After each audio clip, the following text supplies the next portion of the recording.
Assalamualaikum warahmatullahi wabarakatuh. Apa kabar anak-anak solih dan solihah semuanya pada pagi hari ini? Semoga semuanya dalam kondisi sehat walafiat ya. Baik anak-anakku, sebelum kita mulai pertemuan kita hari ini, marilah kita buka dengan membaca basmalah bersama. Bismillahirrahmanirrahim. Terima kasih.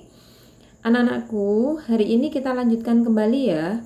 Kalau kemarin kita sudah membahas tentang perkembangbiakan hewan secara generatif, maka untuk kesempatan kali ini Ustazah akan melanjutkan masih dengan tema perkembangbiakan hewan, namun secara vegetatif. Kita mulai ya.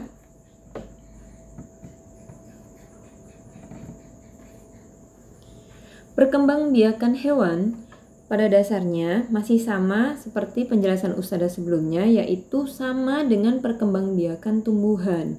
Mengapa begitu?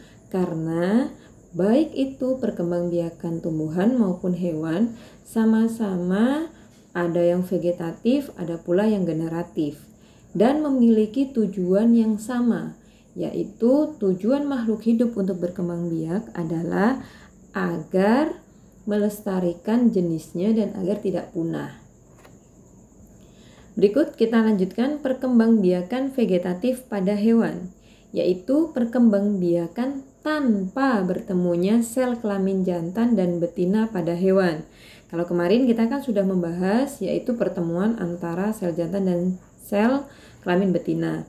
Kalau dalam vegetatif masih sama, tanpa melalui perkawinan atau pembuahan. Jadi tidak ada pertemuan antara sel kelamin jantan dan sel kelamin betina. Begitu ya. Macam-macam perkembangbiakan vegetatif. Apa saja itu? Nah, yang pertama ada membelah diri. Kedua ada tunas. Dan yang ketiga ada fragmentasi. Ustazah akan jelaskan masing-masing itu di slide berikutnya. Baik, kita mulai dari membelah diri. Apa itu membelah diri? Membelah diri adalah perkembangbiakan hewan yang dilakukan dengan cara membelah sel menjadi dua bagian sehingga membentuk individu baru. Nah, perkembangbiakan hewan dengan cara membelah diri ini terjadi pada hewan tingkat rendah atau hanya dilakukan oleh hewan bersel satu. Di sini disebutkan bahwa ciri-cirinya hewan yang berkembang biak secara membelah diri yaitu terjadi pada hewan bersel satu ya. Jadi kemudian yang kedua, di dalam selnya terdapat dinding sel, inti sel, dan cairan sel atau yang biasa disebut sitoplasma. Dan apabila ketiga bagian sel itu matang, maka akan membelah diri menjadi dua atau tumbuh menjadi individu baru. Begitu ya. Ada beberapa contoh hewan yang berkembang biak dengan cara membelah diri, yaitu amoeba, mikroba, protozoa, dan paramecium. Contoh-contoh hewan yang berkembang biak dengan membelah diri itu adalah contoh-contoh hewan yang bersel satu. Kita lihat ya seperti apa. Nah, ini contohnya dari amoeba dan paramecium. Amoeba dan paramecium itu berkembang biak dengan cara membelah diri. Berikutnya adalah tunas. Kalau kita mendengar kata tunas, pasti yang kita ingat yang berkembang biak secara tunas itu adalah tumbuhan seperti pisang ya. Padahal perkembangbiakan dengan menggunakan tunas itu juga dialami oleh hewan.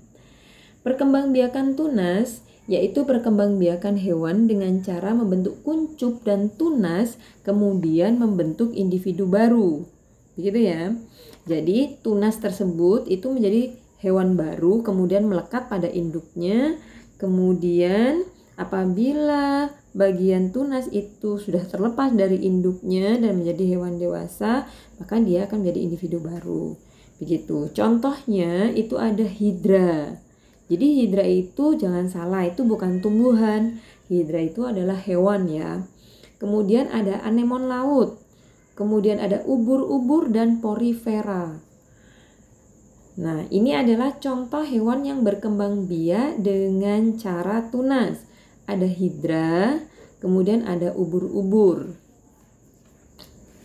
Kemudian yang terakhir adalah dengan cara fragmentasi. Apa itu? Fragmentasi adalah perkembangbiakan hewan dengan cara menggunakan potongan bagian-bagian tubuhnya. Nah, di perkembangbiakan fragmentasi ini ada beberapa contoh hewannya, yaitu planaria atau biasa disebut cacing pipih atau dikenal juga dengan nama cacing segitiga, kemudian bintang laut. Untuk cacing pipih atau planaria sendiri ini, apakah memang benar-benar Ustadzah memotong bagian tubuhnya kemudian hidup? Iya, betul sekali. Karena Ustadzah sudah pernah membuktikan dulu, Ustadzah melakukan percobaan menangkap cacing planaria, kemudian Ustadzah buktikan apakah betul fragmentasi ini bisa menghasilkan individu baru. Kemudian Ustadzah potong-potong beberapa bagian tubuhnya planaria, kemudian Ustadzah masukkan ke air dan betul beberapa hari kemudian tumbuh menjadi bagian-bagian individu baru, begitu ya.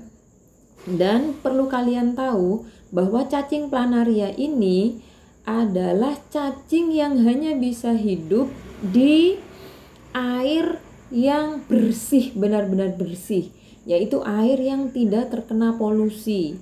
Kalau dulu Ustadzah pernah menangkap ini di Kali Bendo, tapi tidak tahu sekarang ada atau tidak. Kemudian cacing planaria ini juga bisa dijadikan sebagai indikator bahwa air tersebut itu belum mengalami kontaminasi, jadi tidak terkontaminasi apapun, benar-benar bersih, begitu ya. Kita akan lihat contohnya seperti apa itu. Nah, ini dia. Cacing planaria bentuknya seperti itu, kepalanya berbentuk segitiga, kemudian ada ekornya agak runcing ya. Cara memotongnya, nah seperti yang warna pink itu ya.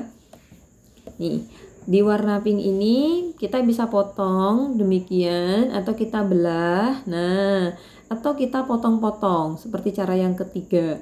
Yang pernah Ustadzah lakukan adalah memotong bagian cacing planaria itu dengan cara yang ketiga ini. Jadi Ustadzah potong menjadi 3 bagian, kemudian Ustadzah masukkan ke air, kemudian beberapa hari kemudian jadilah cacing ini tumbuh bagian-bagian tubuhnya seperti ini. Itu benar ya adanya, memang seperti itu. Kemudian selain planaria ada juga bintang laut. Ini bintang laut, kemudian ini salah satu bentuk manusia yang membantu fragmentasi hewan. Jadi dipotong-potong agar bisa menghasilkan individu baru. Begitu ya. Sekian presentasi atau penjelasan dari Ustadzah untuk perkembangbiakan hewan secara vegetatif. Jadi insya Allah untuk perkembangbiakan hewan tidak banyak. Kalau kemarin perkembangbiakan hewan secara generatif itu ada 3.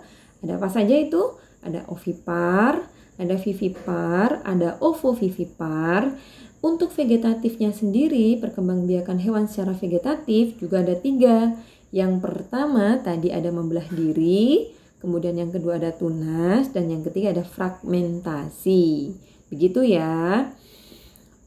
Untuk berikutnya soalnya nanti untuk latihannya kita akan membahas seputar perkembangbiakan hewan, gitu ya. Demikian dari Ustadzah, terima kasih atas perhatiannya. Ustadzah akhiri, wassalamualaikum warahmatullahi wabarakatuh.